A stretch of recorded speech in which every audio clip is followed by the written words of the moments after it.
नमस्कार, मैं हूं आपके साथ मोनिका गुप्ता और आप देख रहे हैं अपना उत्तर प्रदेश। बुलेटिन की शुरुआत करेंगे खास खबरों के साथ।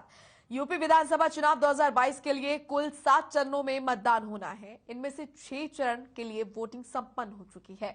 अब सिर्फ एक चरण के लिए मतदान बाकी है। आपको बता दें कि छठे फेज के लिए गुरुवार यानी कि 3 मार्च 2022 को वोटिंग हुई। इस फेज में मुख्यमंत्री योगी आदित्यनाथ, स्वामी प्रसाद मौर्य, चंद्रशेखर जैसे नेता का भाग्य 6 यहां पर ईवीएम में बंद हो गया। छठे चरण के चुनाव को देखते हुए सुरक्षा के भी व्यापक इंतजाम किए गए ताकि चुनाव प्रक्रिया शांतिपूर्ण तरीके से चल सके और मतदान बिना किसी बाधा या भय के अपने मताधिकार का इस्तेमाल मतदाता कर सके।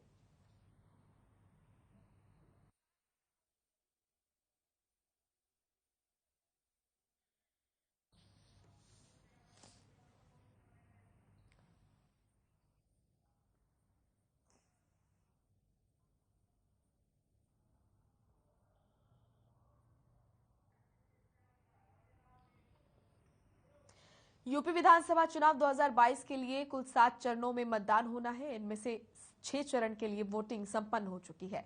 इसमें कुशीनगर जिले में आने वाले पडरौना विधानसभा सीट पर भी छठे चरण में मतदान हुआ। साथ ही शाम 5 बजे तक क्षेत्र में 55% तक मतदान हुआ। जानकारी के लिए आपको बता दें कि स्वामी प्रसाद मौर्य यहीं से विधायक और सूबे में मंत्री हैं। यहाँ की जनता ने लंबे समय तक कांग्रेस का साथ दिया है और कांग्रेस पार्टी इस सीट पर 7 बार जीत का डंका बजा चुकी है।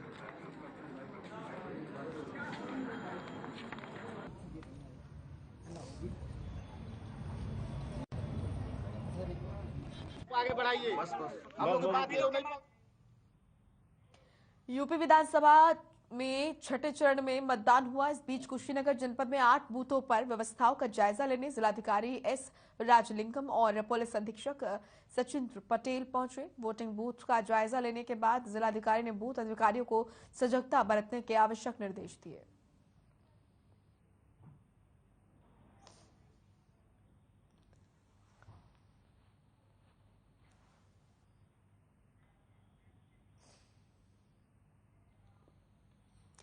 यूपी विधानसभा में छठे चरण में मतदान हुआ। इस मतदान के दौरान कुशीनगर के प्राथमिक विद्यालय बेलवा मिश्र में जिला निर्वाचन अधिकारी एस राजलिंगम ने मतदान किया और जनता से अपने मत का इस्तेमाल करने की अपील भी की।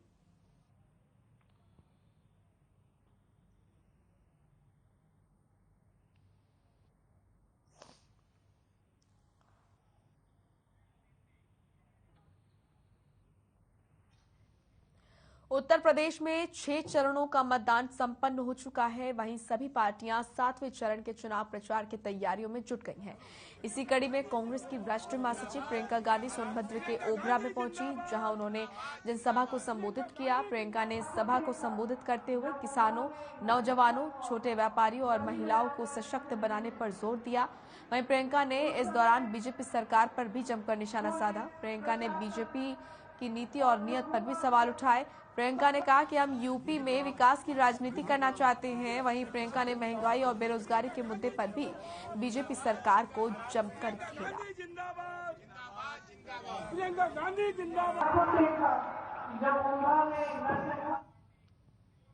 कांग्रेस महासचिव प्रियंका गांधी इन दिनों बनारस में हैं। वो कबीर चौरा स्थित विलक्षण संत कबीर की मूल गादी में ही रुकी हुई है। आज सुबह उन्होंने बिल्कुल सादा और अनौपचारिक शिल्प में कबीर मठ स्थित कबीर के पालनहार माता पिता नीरू नीमा की समाधि का दर्शन अवलोकन किया और मठ में स्थित कबीर के बचपन और उनके व्यवसाय से जुड़ी पुरानी सामग्रियों को भी देखा। आपको बता दें कि कबीर चौरा संगीत का वैश्विक केंद्र है। उत्तर भारतीय शास्त्रीय संगीत की 3 प्रमुख विद्याओं शास्त्रीय गायिका, कथक नृत्य और तबले की सिद्धपीठ भी है।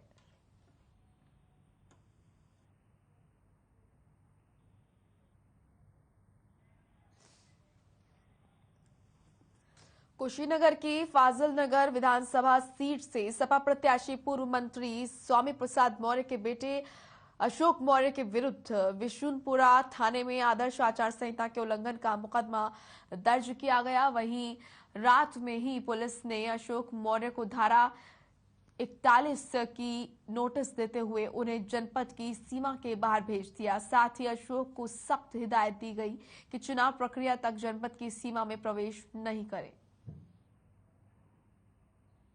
जांच के बाद आगे की कार्रवाई की जाएगी। इस प्रकार ये सूचना, गिरफ्तारी की सूचना बिल्कुल गलत है। एक सूचना शाम को मिली थी जो फाजिल नगर के समाजवादी पार्टी के प्रत्याशी के बेटे द्वारा पैसा बांटा जा रहा है और प्रचार प्रसार किया जा रहा है। जिस शिकायत पे तत्काल मौके पे टीम गई थी और वहाँ पे 3 गाड़ियाँ और 7-8 लोग पाए गए थे और उनके बेटे को पूछताछ के लिए थाने पे लाया गया। और जो ये क्लियर वायलेशन है एमसीसी का, जो 48 घंटे के अंदर जो उस विधानसभा का जो मतदाता नहीं है वो वहाँ नहीं रहना। यूक्रेन और रूस में जंग जारी है। यूक्रेन और रूस के आक्रामक रवैये के बीच चल रही जंग के दौरान यूक्रेन में फंसे कई भारतीय जो वापस अपने देश सुरक्षित आए हैं। आपको बता दें कि इस संकट की घड़ी में भारतीय सरकार अपने भारतीय नागरिकों को यूक्रेन से भारत लाने में सफल रही है। हालांकि अभी कई भारतीय हैं जो यूक्रेन में फंसे हुए हैं, उनको भी भारत सरकार वापस लाने का प्रयास कर रही है। यूक्रेन की हालत कितनी भयावह है ये अब किसी को बताने की आवश्यकता नहीं है। देखा जा रहा है कि क्या हालात वहां के हैं और सभी देशों के सभी देशों ने बोल दिया है कि अपने अपने नागरिक जो उनके हैं वो किसी भी तरीके से वहां से निकले।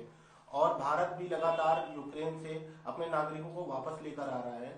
28 तारीख को कुछ नागरिक वहां से वापस हुए हैं, जिसमें से लखनऊ के लगभग 11 छात्र हैं, जिनमें से एक पूजा यादव जी हमारे साथ हैं।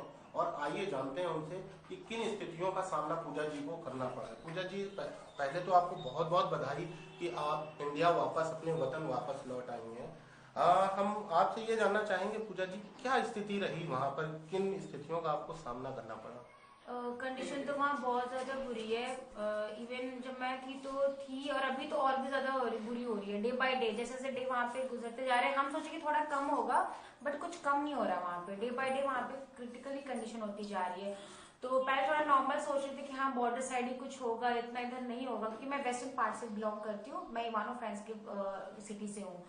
तो वहाँ पे फिर जब जिस दिन बॉम्ब ब्लास्ट हुआ 24 को, तो उस दिन 7-8 सिटी में बॉम्ब ब्लास्ट उन्होंने कर दिया एक साथ मॉर्निंग में। फिर तो हमारे यहाँ एयरपोर्ट वगैरह भी उन्होंने डिस्ट्रॉय कर दिया, मिलिट्री कैंप डिस्ट्रॉय कर दिया। फिर हम लोग बहुत ज्यादा डर गए। मॉर्निंग में जब उठे तो ऐसा लगा कि अब खत्म सब कुछ, अब कुछ नहीं बचा। हम अपने पेरेंट्स को पता नहीं मिल पाएंगे कि नहीं मिल पाएंगे, हमें कोई भी अंदाजा नहीं था। बस हम अपना पासपोर्ट और वीजा ढूंढ रहे थे कि बस वो रेडी रखे, अगर कुछ भी होता है तो बस हमको उसको लेके भागना है ताकि हम बॉर्डर उसी से क्रॉस कर सकते हैं, और हमारे पास कुछ नहीं है। इतना डरे हुए थे हम लोग। फिर उसके बाद हमने फिर थोड़ा बहुत बात करना शुरू की एम्बेसी वगैरह, उनसे फिर हम टच में रहे, पूरा टाइम टच में रहते थे। फिर उन्होंने हमसे बात करनी कि अब कुछ भी हो जाए बस यहाँ से हमको निकालिए आप लोग। तो इतना उन्होंने एक्शन नहीं लिया वहां से निकालने के। उन्होंने ये था कि उनको क्या बॉर्डर तक आप पहुंच जाइए, फिर उसके बाद आपको पूरी हेल्प मिलेगी। तो फिर ये हमने यूनिवर्सिटी से बात की। यूनिवर्सिटी को इतना खास हमको उनका कोई हेल्प नहीं मिला, बट हम जितने सीनियर्स वगैरह थे हम सबने सोचा कि अब हमें कुछ हिम्मत करना पड़ेगा, हमें हिम्मत करके यहाँ से निकलना होगा। अब यहाँ बैठे बैठे कुछ नहीं हो सकता। हम कब तक बंकर में रहेंगे, हम कब तक ऐसे छुपे रहेंगे, निकलना ही पड़ेगा। सिचुएशन खराबी हो रही है। फिर हमने बस वगैरह का अरेंजमेंट वगैरह कराया जो भी है। फिर हमने फ्लैग वगैरह लगवाया बस पे। फिर उसके बाद फिर वहां से मेरा 3-4 घंटा में लगा था बस से बॉर्डर तक पहुंचने के लिए। फिर बॉर्डर के वहां पे इतनी ज्यादा वहां भीड़ लगी, ऑलरेडी वहां के सिटीजन्स वाले लगे हुए हैं, लाइन लगी है वहां कार की। तो फिर हम लोग करीब 40-50 किलोमीटर हम लोग वॉक करके गए, पैदल गए। इतनी ठंड में हम लोग कैसे पैदल गए हम ही जानते हैं। वहाँ -5 -10 डिग्री सेंटीग्रेड वहां चल रहा है, स्नोफॉल हो रहे हैं अभी तो वहां पे पिछले 2 दिनों से। तो जैसे यहाँ बॉर्डर क्रॉस करने के बाद वो लोग बहुत ही हेल्प कर रहे हैं, नो डाउट उसमें पूरी हेल्प मिल रही है बच्चों को। वैसे वहां के लिए भी कुछ करें जो बच्चे बहुत दूर है बॉर्डर से। जैसे मेरी फ्रेंड है डेनीप्रो की है, वो आ रही है, तो उसके शायद एजेंट लोगों ने हेल्प की है, जो भी उन्होंने बात की होगी। तो वो भी हंगरी बॉर्डर से निकलेगी शायद 1-2 दिन कल या परसों वो क्रॉस करेंगी। तो उनको बोला है हंगरी बॉर्डर से आने के लिए। पूजा जी, अभी आपके साथ आपकी शायद मामी जी बैठी हुई हैं, मामी जी से पूछेंगे। मामी जी, पहले तो आपको बहुत बहुत बधाई हो कि आपकी भांजी वापस आ गई है।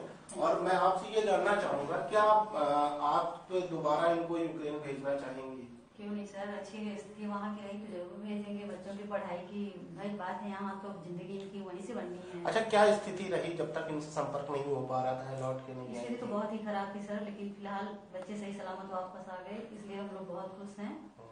और जो बच्चे फंसे हैं वो उनका मोदी सर से यही रिक्वेस्ट है सर, उन्हें भी किसी तरह यहाँ सही सलामत अपने घर बच्चों को पहुँचा दें अपने पेरेंट्स के पास। और जिनकी पेरेंट्स इस तरह हालात में हैं, जिनके बच्चे नहीं आए हैं, उनके लिए तो खैर बहुत ही दुख हम लोगों को अभी हो रहा है कि किसी तरह उनके बच्चे वापस आ जाएं। और तो जो है सब ठीक है। पूजा जी, आपसे एक आखिरी सवाल और पूछना चाहेंगे कि जैसे यहाँ पर सुनने में आ रहा है कि यूक्रेन में अधिकतर लोग MBBS की पढ़ाई करने के लिए जाते हैं, इंडिया में क्यों नहीं करते हैं? क्या कारण है ऐसा कि वो बच्चे यहाँ से वहाँ जाते हैं और इतना खर्चा होता है, सारी चीजें हैं, तो ये चीज इंडिया में क्यों नहीं और यूक्रेन में क्यों? बेसिकली सर ये बहुत ही कंट्रोवर्सी पॉइंट है। इसमें हर एक बच्चे की अलग अलग ओपिनियन है। अब मैं इसमें क्या बोलूं, जैसे कुछ बच्चे प्रिपरेशन करते हैं, एक दो ड्रॉप्स लेते हैं, फिर कुछ बच्चे के मार्क्स इतने नहीं आ पाते, मतलब कुछ मार्क्स से भी उनके रह जाते हैं। जैसे अभी जो कट ऑफ चल रहा है 600+ चल रहा है, उससे जिसके कम आते हैं तो उनको MBBS नहीं मिलता है। और हर बच्चा प्राइवेट कॉलेज नहीं अफोर्ड कर सकता। जो एक मिडिल क्लास फैमिली है या लोअर मिडिल क्लास फैमिली है वो अफोर्ड नहीं कर सकता है। जो प्राइवेट कॉलेजेस की फीस है उसके 70 लाख के ऊपर ही है बेसिकली। अगर हम एरा देखें, ये सब देखें तो करोड़ों में लगता है। तो हर पेरेंट्स अफोर्ड नहीं कर सकता। तो अगर जैसे कुछ बच्चों को भी गवर्नमेंट मिल भी जाता है, जैसे मुझे मिल भी रहा था, तो जैसे हम आयुर्वेद होम्योपैथ वगैरह मिल जाता तो ये होता है कि नहीं हमें MBBS करना है, तो फिर उसी चीज में बच्चे लोग जाते हैं भाग रहे। और कुछ ऐसे बच्चे हैं जो प्रिपरेशन भी नहीं करते, 12th के बाद ही तुरंत ले लेते हैं बाहर एडमिशन। तो उनको शायद एक बार ड्रॉप लेना चाहिए, हिम्मत करना चाहिए, एक बार तो उनको एग्जाम देना चाहिए नीट का। उनको देखना चाहिए कि हाँ वो क्या पता वो निकाल ले तो यहीं से MBBS कर ले। तो हिम्मत नहीं आनी चाहिए, ट्राई करना चाहिए। लेकिन हाँ, जिसने 1-2 बार किया है, कुछ मार्क्स उसका रह जा रहा है, इसको MBBS ही करना है, तो बच्चा निकलता है यहाँ से। तो इतना कोई वो नहीं रहता कि वो भी बहुत ही प्रेशर डाल के नहीं कह रहे थे कि नहीं निकल जाओ। वैसे उनको भी बहुत ज्यादा प्रेशर डाल के बोला जाएगा नहीं आपको सेफ। जैसे यूएस के लोगों ने अपने सिटीजन्स को कीव से बहुत पहले निकाल लिया था, जैन लास्ट में निकाल लिया, क्योंकि उनको कहीं ना कहीं अंदाजा था कि बहुत बुरा होना है। जापान वाले लोगों ने भी अपने सिटीजन्स को निकाल लिया था जैन लास्ट में। हमारे यहाँ इंडियन से इतना कुछ वो नहीं था कि हाँ बहुत बुरा होने वाला आप निकल जाए, इतना कुछ नहीं था। नॉर्मली था कि हाँ टेम्परेरी बेस पे आप लोग खाली कर दीजिए, ये वो। लेकिन खारकीव वाले लोगों को उनके जो एजेंट है शायद हरदीप सर, उन्होंने बोला था कि नहीं आप निकलिए यहाँ से, बिल्कुल सेफ नहीं। खारकीव वाले को तो निकलना ही चाहिए, क्योंकि खारकीव बॉर्डर साइड आता है रशिया और यूक्रेन के बॉर्डर, तो वो तो बिल्कुल ही सेफ नहीं थे, उनको तो सच में निकलना ही चाहिए था। तो बस आधे शायद वहाँ बच्चे कुछ निकले कुछ नहीं निकले। अच्छा, अभी तो आप अपने घर पहुंच गई हैं, अपने परिवार के साथ हैं। अभी मैं अगर पूछूं कि वहाँ के लोकल नागरिकों का क्या हाल है और अभी लगभग कितने लोग वहाँ पर भारत के फंसे होंगे, जो आपको एक अंदाजा होगा क्योंकि आप वहाँ लोकल रही हैं 3 साल से, तो आपको पूरा आइडिया होगा कि अभी वहाँ कितने लोकल लोग फंसे हुए हैं जो भारत के, और वहाँ के खुद लोकलाइट लोग कितने हैं जिनको कोई भी सुविधा नहीं मिल पा रही, और अभी ये स्थिति कितनी भयानक होने वाली है, इसका कुछ अंदाजा आप बता सकते हैं? फिलहाल अराउंड अगर मैं पूरा बच्चों की बात करूं इंडियंस की तो 20,000 तक होंगे बच्चे। और अभी भी जब मैं निकली तो मेरी 5th फ्लाइट थी, तो उस टाइम शायद 12, 13 या 1500 बच्चे निकले थे। लेकिन अभी की डेट में अगर देखा जाए तो शायद 2-3 हजार बच्चे निकल चुके हैं वहां से। बट अभी भी स्टिल वहां बहुत बच्चे हैं। आप देखिए रेशियो देखिए, 20,000 कहाँ बच्चे और अभी भी 3 या 4 हजार बच्चे निकले होंगे ज्यादा से ज्यादा। तो अभी बहुत बच्चे वहां फंसे हैं, बहुत बच्चे वहां फंसे हैं। क्या लगता है इंडियन गवर्नमेंट कहीं ना कहीं ढीली पड़ रही है क्या? गवर्नमेंट उस टाइम पे थोड़ी नॉर्मल थी, बट अभी मैं सुन रही हूँ आज और कल में तो उन्होंने फोर्स अपनी बढ़ाई है, फ्लाइट्स भी बढ़ाई है इन्होंने अपनी, जो कि बहुत अच्छी बात है। अगर वो ऐसे और हेल्प करेंगे तो बच्चे जल्दी से जल्दी बाहर निकलेंगे। एक चीज और बोलना चाहूंगी गवर्नमेंट से कि जितना वो हमें बॉर्डर के बाद हेल्प कर रही है, प्लीज वो पहले भी हेल्प करे। क्योंकि जैसे हम जो सिटी थोड़ा बॉर्डर के पास है वो तो चलो हिम्मत करके सोचेंगे 1-2 घंटे का सफर हम कैसे भी निकल जाए। बट जो सिटी बहुत दूर है, जैसे कीव हुआ, खारकीव हुआ, ये सब बहुत ही दूर है, अराउंड 1000 या 1000 से ज्यादा किलोमीटर, 14,000 किलोमीटर है उनका डिस्टेंस। तो वो बेचारे तो सोच भी नहीं सकते कि हम अकेले निकले कैसे वहां से। वो इतने दहशत में है कि उनके लिए तो बाहर अपने लिए फूड लेने के लिए मुसीबत है, तो वो कहाँ से बॉर्डर पहुंचने तक का सफर तय करेंगे। वो लोग बिल्कुल सेफ नहीं, अपने आप वो निकल ही नहीं सकते, बहुत डरे हुए हैं वो लोग। वो सोचते हैं जहां वहीं पड़े रहे। तो वहीं आपको बता दें कि अब खबर है लखनऊ से, जहां संजना नामक किन्नर ने पप्पू किन्नर पर आरोप लगाया कि उन्होंने पप्पू किन्नर ने अपने लोगों से उस पर पेट्रोल से हमला करवाया। वहीं किन्नर समाज में इस हमले को लेकर काफी आक्रोश भरा हुआ है। साथ ही जानकारी मिलते ही एडीसीपी पूर्वी ने बताया कि ये पूरा मामला दोनों किन्नरों के क्षेत्र को लेकर हुआ है। दोनों पक्षों से बातचीत हुई, बाकी पूरे मामले की जांच करवाई जा रही है। जांच में जो निकल कर आएगा उसको देखते हुए कार्रवाई की जाएगी।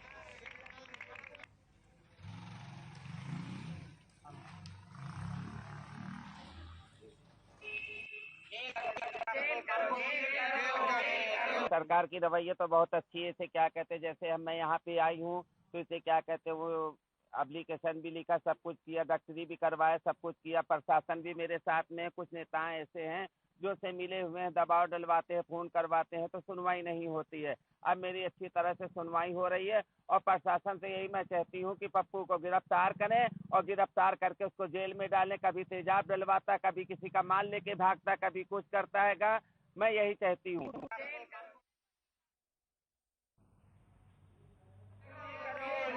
की स्थिति क्या है ये किसी को बताने की आवश्यकता नहीं है। अभी जैसे पूजा यादव से बात की जो कि यूक्रेन से भारत लौटी हैं और राजधानी लखनऊ की रहने वाली हैं। राजधानी लखनऊ में लगभग 11 लोग लौटे हैं। 11 लोगों में से पूजा यादव ने बताया वहां के बारे में कि किस हिसाब से वहां की स्थितियां हैं इस समय। तो साथ में हमारे साथ मोहम्मद वजीर जी हैं और ये भी यूक्रेन से 28 को ही लौटे हैं। आइए इनसे भी जानते हैं कि वहाँ की क्या स्थितियां हैं। वसीम जी, पहले तो आपको बहुत बहुत बधाई हो और आपके परिवार को बहुत बधाई हो कि आप सुरक्षित अपने वतन वापस आ गए हैं। अब मैं आपसे ये जानना चाहूंगा कि अभी जब तक आप वहाँ पर रहे वहाँ क्या स्थितियाँ थी, किन दिक्कतों का आप लोगों को सामना करना पड़ा? सर वहाँ पे तो बहुत दिक्कतें थी हम लोग को। हम लोग स्टूडेंट है, वहाँ पे तो कोई है नहीं हम लोग का। हम लोग की बस गवर्नमेंट है हमारे लिए, तो वहाँ की एम्बेसी है। हम लोग थे सुबह, हम लोग के वहाँ सिटी में अटैक हुआ, जो हम लोग से ज़्यादा से ज़्यादा 5 किलोमीटर दूर पे डोमेस्टिक एयरपोर्ट है और आर्मी कैंप है, वहाँ पे अटैक हुआ। फिर ये हुआ कि आज रात में सिटी पे अटैक हो जाएगा, तो हम लोग के अंदर डर का माहौल था। वहाँ पे बताया कि रात में लाइट ना ऑन करना है। हम लोग भी भूखे प्यासे थे, उसमें रूम में लाइट ऑन करते तो प्रॉब्लम होती, खाना बनाते तो। फिर उसके बाद में 1-2 दिन ऐसे रहे हम लोग। फिर वहाँ से हम लोग ने एडवाइजरी एम्बेसी की आई कि आप लोग को बॉर्डर पे जाना है, वहाँ से क्रॉस करना है। हम लोग ने खुद का बस किया। फिर उसके बाद गए हम लोग वहाँ पे बॉर्डर पे। फिर बॉर्डर पे हम लोग एम्बेसी को मतलब इन्फॉर्म किए, तो वो भी इतने स्टूडेंट हो गए थे, समथिंग हो गए थे उस टाइम पे 2500-3000, तो एक ही साथ ले नहीं जा सकते थे, तो टाइम लगता था। हम लोग लाइन में खड़े हुए 8-9 घंटे लाइन में खड़े हुए, फिर क्रॉस नहीं कर पाए। फिर खड़े हुए किसी तरह, फिर रात में क्रॉस किए। एम्बेसी तो हमारी हेल्प कर रही थी वहाँ पे, बट क्या है वहाँ के जो लोकल आर्मी है, लोकल के लोग हैं, तो वो ये करते थे कि पहले ये जाए, लोकल के लोग जाए पहले, फिर उसके बाद आप जाओगे। उसी में धक्का मुक्की में कोई नहीं जा पाता था। लड़कियां वहाँ बहुत परेशान थी। फिर किसी तरह हम लोग ने बॉर्डर क्रॉस किए, तो हम लोग के फिर थोड़ा सा राहत मिली हम लोग को, कि अब समझो कि थोड़ा हम लोग राहत में हैं। अच्छा, आपके हिसाब से भी वहाँ पर लगभग कितने भारतीय लोग फंसे होंगे? सर अभी तो 10-12 हज़ार तो होंगे ही। 10-12 हज़ार जी। क्या लग रहा है कि आपको लग रहा था इससे पहले कि कभी भी ऐसा माहौल महसूस हुआ कि यूक्रेन और रूस के बीच में जो वार्ता चल रही है वो इतना खतरनाक मोड़ ले लेगी? सर हम लोग ने सोचा ही नहीं था ऐसा होगा कभी। यही लोग भी कह रहे थे कि ऐसा होगा ही नहीं कभी। वहाँ के लोकल भी कह रहे थे ऐसा कभी नहीं होगा। अच्छा, अगर बात करें वहाँ के जो अभी भारतीय मूल के लोग फंसे हुए हैं, जो स्थिति हम लोग देख रहे हैं, आपने वहाँ जो वीडियो पे देखी है, उस स्थिति के बारे में बताइए कि अभी वहाँ जो लोग फंसे हुए हैं उनकी क्या स्थिति है? सर हम तो कांटेक्ट करते रहते हैं। हमारे बहुत से दोस्त हैं वहाँ पे जो फंसे हुए हैं। वो अब धीरे धीरे बॉर्डर क्रॉस कर रहे हैं। जैसे 2-3 सिटी है, कीव है जहाँ पे ज़्यादा हो रहा है अटैक, तो खारकीव है, उड़ीसा है, वहाँ से बच्चे निकल रहे हैं। अभी थोड़ी देर पहले मेरी बात हुई थी, जो हमारे कॉन्ट्रैक्टर थे जिन्हें एडमिशन कराते हो, मसूर भाई हैं, तो वो बता रहे थे उनकी बस आती रहती, वो करते रहते बच्चों को निकालने। वहाँ से बताते 70% खारकीव से निकाल पाए हैं बच्चे, जबकि खारकीव में सबसे ज़्यादा प्रॉब्लम है। वो 24 तारीख से बंकर में हैं बच्चे। अच्छा, ये मुद्दा और है कि अधिकतर भारत से क्या पूरे विश्व से लोग यूक्रेन में MBBS की पढ़ाई करने जाते हैं, इसका क्या मेन कारण है? सर यही है कि जैसे यूक्रेन में पढ़ाई थोड़ी सस्ती है MBBS की, मेडिकल की। यहाँ हमारे इंडिया में है, एक कोर्स है ऊपर बता रहे लग जाता है प्राइवेटों में। गवर्नमेंट की तरफ से कितनी सुविधाएं मिली और कब से आपको ये पता, मतलब कब जानकारी मिली आपको कि अब खतरा है, वहाँ से निकल जाना चाहिए? सर हम लोग वही 22 तारीख को यूनिवर्सिटी गए हम लोग कि हम लोग की क्लासेज ऑनलाइन कर दीजिए। जैसे अमेरिका जो है वहाँ को अपने एम्बेसी को इन्फॉर्मेशन दे रहा था कि आप लोग निकल लें, तो हम लोग के अंदर भी डर था। हम लोग एम्बेसी से कांटेक्ट किए, एम्बेसी ने कहा कि आप टेम्परेरी निकल सकते हैं, आप निकलना चाहें तो। फिर हम लोग ने टिकट के लिए वो किया, तो टिकट महंगी हो गई, 50-60 हज़ार की हो गई टिकट, जो कि टिकट 30 हज़ार की लेती थी। फिर हम लोग ट्वीट किए गवर्नमेंट को अपनी, फिर गवर्नमेंट जब अटैक हो गया उसके बाद हमारी गवर्नमेंट हेल्प करना शुरू की। जैसे इतना तो किसी पता होता नहीं है कि क्या होगा क्या नहीं होगा। फिर उसके बाद में ये हुआ कि अब गवर्नमेंट ने हम लोग का हेल्प करना शुरू किया। उसके बाद एम्बेसी हम लोग के कांटेक्ट में ज़्यादा आने लगी, फिर वहाँ पे टीम बनाया गया, फिर रोमानिया बॉर्डर पे टीम बनाया गया, हंगरी बॉर्डर पे टीम बनाया गया, पोलैंड बॉर्डर पे टीम बनाया गया। उसके हिसाब से फिर हम लोग पहुँचे यहाँ पे। और इंडियन गवर्नमेंट और हमारे यूपी गवर्नमेंट माननीय योगी आदित्यनाथ जी और श्री नरेंद्र मोदी जी, हम लोग के उनका बहुत बहुत धन्यवाद है। हम लोग की हेल्प की। हम लोग को फ्लाइट में जो यहाँ के हेल्थ मिनिस्टर हैं वो भी गए, मिले हम लोग से। और हमारे भैया हैं अतुल भैया, ये तो हमारे बिल्कुल पारिवारिक हैं। ये हमारे परिवार से कांटेक्ट में रहते थे हमेशा, और हम लोग की सिचुएशन प्रॉपर जानते रहते थे, क्या है क्या नहीं, हमारी आवाज़ें पहुँचाते रहते थे। अतुल जी, आप इनके परिवार से जुड़े हुए हैं, आप परिवार के खास हिस्सा हैं, तो हम अतुल जी आपसे ये जानना चाहेंगे कि ये जीरो पे रहे हैं, वहाँ पर रहे हैं, इन्होंने वहाँ की परिस्थितियों को देखा है, इनसे बेहतर कोई नहीं समझ सकता है।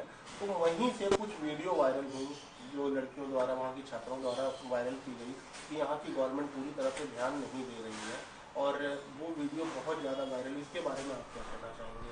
भाई आपने अभी संज्ञान लिया होगा, देखा होगा कि जो है कुछ वीडियो उसमें फर्जी भी बनाई गई हैं, जिसमें अभी एक मुकदमा लिखा गया है हरदोई में, जो स्वयं पिता ने अपने पुत्री से बनवा करके फेक जारी किया था। उन ऐसे कई वीडियो फर्जी चल रहे हैं, लेकिन हमारे देश की सरकार, हमारे हिंदुस्तान की सरकार पूरी तरीके से वहाँ के छात्रों, वहाँ के लोगों को पूरी तरीके से मदद में लगी हुई है। इससे कतई इनकार नहीं किया जा सकता कि वहाँ के छात्र हमारे हिंदुस्तान की सरकार परमानेंट मदद में लगी, इसीलिए बच के यहाँ पे लगातार आ रहे हैं। अगर हम आपसे ये पूछें कि आप गवर्नमेंट को क्या संदेश देना चाहेंगे कि जो वहाँ लोग फंसे हैं, बेहतर से बेहतर उनको सुविधाएं मिले और जल्द से जल्द वो वापस अपने वतन आए, तो आप गवर्नमेंट को क्या संदेश देना चाहेंगे?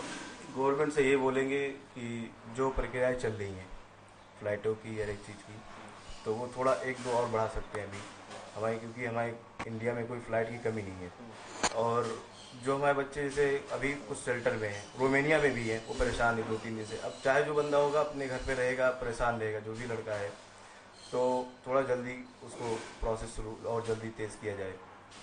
वसी जी के पिताजी हमारे साथ बैठे हुए हैं। पहले तो आपको बहुत बहुत बधाई कि आपका पुत्र सकुशल इंडिया वापस आ गया है, और आपसे जानना चाहेंगे आपको कैसा महसूस हो रहा है इस समय? तो भाई साहब ये है कि बेटा हमारा वापस आ गया जो है। मतलब मैं पहले तो अपने इंडिया के जो है मतलब प्रधानमंत्री, अपने भारत के प्रधानमंत्री को जो है मतलब बहुत शुक्रिया अदा करता हूँ। उन्होंने जो बच्चों के लिए जो है मतलब लाने का जिस तरह से प्रयास किया, उनकी कोशिशें जिस तरह से चल रही हैं, ये एक सराहनीय है जो है। और हर माँ बाप की जो है मतलब एक तड़प जो अपने बच्चे के लिए होती है, उसी तरीके से हम लोगों का भी है। तो हमारा बच्चा जो है सही सलामत मेरे घर आया। मैं फिर से दोबारा जो है मतलब अपने इंडिया गवर्नमेंट का जो है बहुत बहुत शुक्रिया अदा करता हूँ। अच्छा ठीक है, जब तक आप वसी जी यूक्रेन में फंसे हुए थे, इनसे लगातार बात हो पा रही थी या नहीं हो पा रही होगी? कभी कभी ऐसा भी होता होगा कि बात नहीं हो पाती होगी। उस सिचुएशन में परिवार की क्या स्थिति थी? तो सिचुएशन में जो है मतलब एक बाप ही समझ सकता है कि बेटा कहीं अगर फंस जाए जो है तो उसकी हालत क्या होगी, ये हर आदमी को मालूम है जो है। तो परेशानियां तो घर में जो है मतलब जैसे माँ है तो बहन है, भाई है, सब जो है बहुत परेशान थे, सब बराबर जो है मतलब। अच्छा, पढ़ाई का मामला है, बहुत गंभीर मामला होता है, किन्हीं कारणों से बच्चों को दूर भेजा जाता है, लेकिन जो स्थिति इस समय यूक्रेन की है आगे सही होती है तो क्या दोबारा बच्चे को आप यूक्रेन भेजेंगे? अब तो ऐसे हालात में दोबारा सोचना पड़ेगा जो है मतलब ऐसी जगह पर भेजने के लिए जो है। और बच्चे यहाँ रहेंगे, मतलब कोई भी पढ़ाई करके कोई भी काम करेंगे जो है वो हमारे लिए बेहतर होगा, बशर्ते जो है मतलब ऐसी जगह पर जाने से बेहतर होगा। तो ये थे हमारे साथ वसी जी के पिताजी, जिनका साफ तौर पे ये बोलना है कि आगे के हालातों पे देखना पड़ेगा कि अब भेजने लायक है या नहीं है। कैमरामैन साकेत के साथ आनंद सिंह। चलिए फिलहाल उत्तर प्रदेश में इतना ही। आप देखते रहिए हर खबर। नमस्कार।